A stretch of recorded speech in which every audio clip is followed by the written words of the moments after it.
Hello everybody, I am Bailey, the registered dietitian with the Bedford Wellness Center, and this here is... I'm Anthony Verona, I'm the culinary director with Sodexo at UH. Welcome everybody. Welcome. And today we're going to make something very yummy for you guys. We're featuring flank steak as the protein, and before we dive into making the recipe, I want to talk a little bit about this.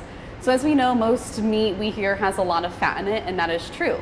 But flank steak here is a lean protein, meaning it's high in protein and low in calories.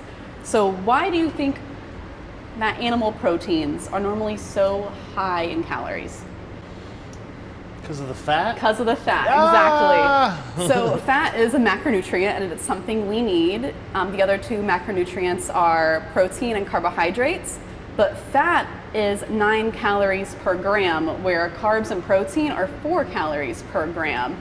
So that means fat really packs a punch with its calories in meats and then through oils as well. So making sure we're eating some lean proteins is really good for our health. So we're reducing that fat and it lowers our calories a bit so we can be more lenient with some other things, maybe like desserts.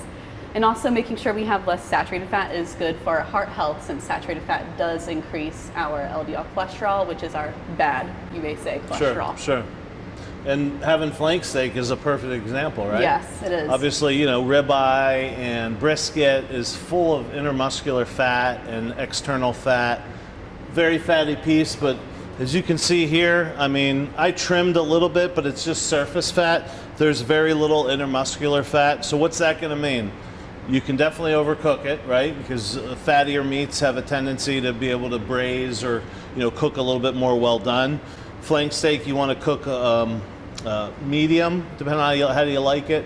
Well, you could cook it well done too, but a lot of it's how you're going to cut it to get some tenderness, and I'm going to show you that in a minute. But the flank comes from the side of the cow, and it's a very thin. This is just about 1/8 of it. It's very long and oval shaped, and this is about a 12-ounce portion that you could serve 3 or 4 people with it, especially when you see the way I'm going to cut it. So very lean piece of meat, and we're going to actually cook it here, and then I'm going to show you how to make a red chimichurri. We'll talk about that here in a minute. So I have a pan. I want it relatively hot. I'm going to add some oil to it, and you could do this on the grill. You could do it on a grill pan. You could do it in the saute pan. I wouldn't bake it in the oven. You definitely want some color on it. So I'm going to put it in a nice hot pan. And we're just going to sear that. What does sear mean? You kind of want to caramelize. You wouldn't believe it, but there are some sugars in meat, right? Yes. A little bit. And that's really what's caramelized in the outside, which imparts a lot of flavor, right? If you just put this in the oven and baked it, it wouldn't taste very good. No, the sear is necessary. Yeah, it would taste okay, but when you get some color on it, just like if you're grilling outside on the char grill or the gas grill, or you know, you put a piece of meat in a pan or whatever, this is just going to add a lot more flavor, okay?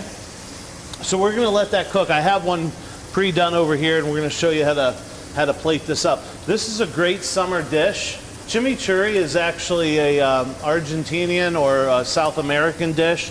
Typically uses fresh herbs, some sort of acid like a vinegar, and some olive oil and some garlic.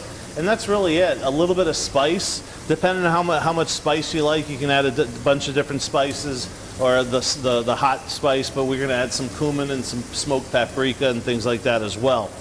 But a very easy dish. I wouldn't recommend using dried herbs for this application, just because you really want that freshness. And you can use any herb you want: rosemary, parsley.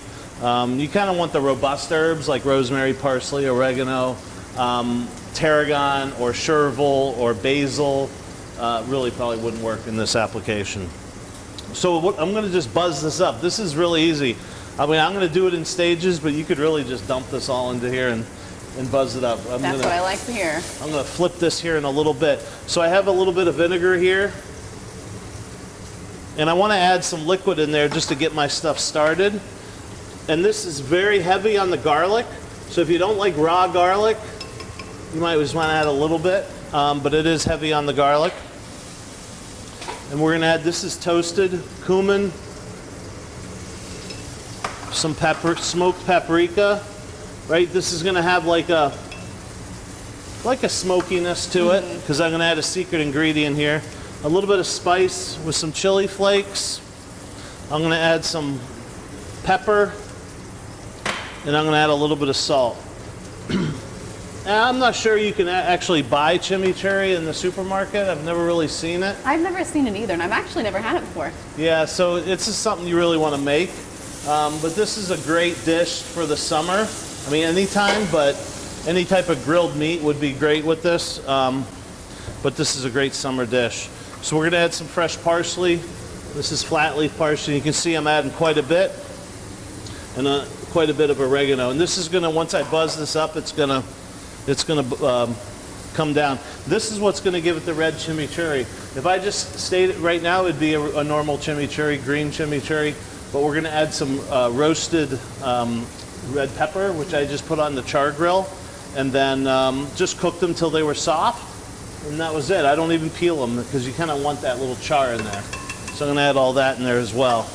And then a decent amount of olive oil. There's very little fat in here. I know that looks like a lot, but this is gonna be the sauce. Let me tend to my beef real quick. Once I cook this, sear it on both sides, I'm just gonna put this right into an oven. You can see I'm using a pan that you can use on the stovetop and in the oven. Okay, so we're gonna get this going here.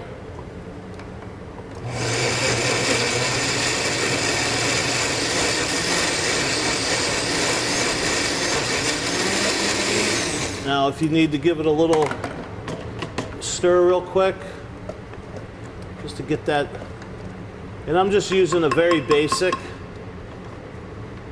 Oster blender. I don't even know what brand it is, but anything will work. You could do this by hand as well, but since I have this, I'm going to do it. And the thing about this is you want it, see, it's a little hard to mix up, which Yeah. I really want, because I don't want this to be like, Liquidy? no. I want it to have a good, I don't want it to be smooth, but I want it to have some consistency. And I don't want it to be too thin. So I'm kind of let it settle, and I'm using the pulse. And that's really all you want to do. I'm going to taste it. You really want a balance of fat, which is the olive oil, a little bit of acidity, and a little bit of salt, and then the freshness. Wow. I did a pretty good job. No, Don't you always? that tastes really, really good. Wow, better than I thought. Okay. Now, we're gonna plate this up. Let me move this out a little bit. Talk to me a little bit, Bailey, about the chili flakes. 'Cause some heat and capsaicin, it's good for you, isn't it? Oh yeah, especially Right? just because chili flakes are normally just a dried up chili pepper. And like within the pepper family, peppers have a good source of vitamin C. So even, dried peppers still provide some of those benefits. And I know if folks at home look this up, there's probably other benefits or natural benefits to the peppers too. Yeah. And we're using good olive oil, so it's a really healthy dish. Now again, you could do this in a big platter. Here's the meat I cut earlier. You can see it sitting over here. And I don't think it's a big deal. You see some of these juices? I hate to waste that, so I'm gonna put that in there. Add some extra flavor. Yeah. So I forgot to say I seasoned the meat a little bit just with some salt and pepper before. And this is the one that, think about it, I pulled it out of the oven. I took it out of the pan it was in and I put it on a resting pan, which is cold or room temperature. Whenever you want to rest meat, you always want to take it off the original pan it was in, because especially if you're using cast iron, that cast iron is going to retain heat. And if you let it rest in there, it's just going to keep cooking. So I take it off, I let it rest. And what does rest even mean? If you cut it right away, all those, and we've all done it before, all those juices just come running out everywhere. That's going to lend to a dry piece of meat. What happens now when you let it rest is all those new juices kind of get reabsorbed back into the muscle tissue, and just makes it a lot moister. So you can see a little bit came out of there, which is natural, but the one thing you don't want to see is when I cut it and my cutting board's all running over with liquid. Hopefully it doesn't do that here. The other thing, the biggest thing about flank steak is the grain. What's the grain? That's the muscle grain, right? We all all of us humans have muscles, all mammals have muscles, and there's a certain grain, right? If you ever seen even a fish has a certain grain. And with beef, I don't know if you can see it here, but the grain is running this way. You always want to cut against the grain. And why is that? Well, think about it if you cut it with the grain, right? So what you have now, the grain runs this way, right? My fingers are the grain. If you cut it this way, and then you try to bite it, right? It's like stringy, right? If you cut it this way, okay, and you'll see that in a minute, and then when I pull it apart, it just pulls apart. Interesting. And this is a very, this meat particularly, you want to cut it, you want to cut all meat against the grain, but this eats really well. And it's so lean, it can tend to be very tough, but how you cut it, how you cook it, how you let it rest is all very important, okay? So we're gonna plate this up. Again, the grain is running this way, so I'm gonna cut it against the grain. I like to cut it on, I don't like to cut it straight down. I wanna cut it on a little bit of a bias. See how I'm doing here? Okay? And I like it relatively thin, but not too thin. Sometimes it's you might want to go the other way too. Okay, I'm going to take this piece right here and watch how it just falls apart, right? If I did it the other way, we can do that. You can just see it. Look at that. Yeah. See how tough? Yeah. Look at that. I'm pulling that hard. Oh my gosh. Okay, so we're gonna cut it against the grain. I had no idea it made such a big difference. Big difference, right?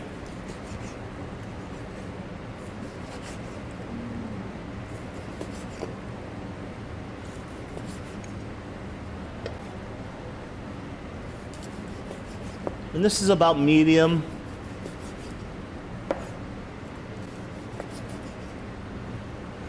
And then would you say, like, for carryover cooking, like, how soon should you take it out so that, it carries over cooking and that so folks don't overcook it? Medium rare, you want to pull it about 115 degrees, and you definitely want to use a instant read thermometer.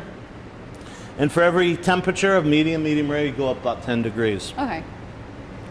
Okay, because you can see there's a little bit of pink in here.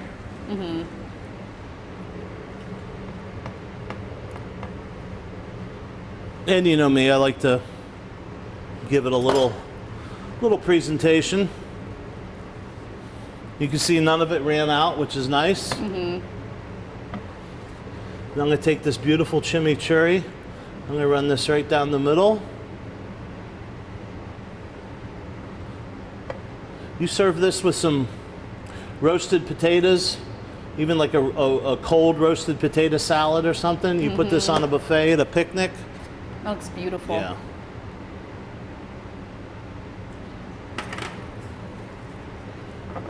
And that's my grilled flank steak with red chimichurri.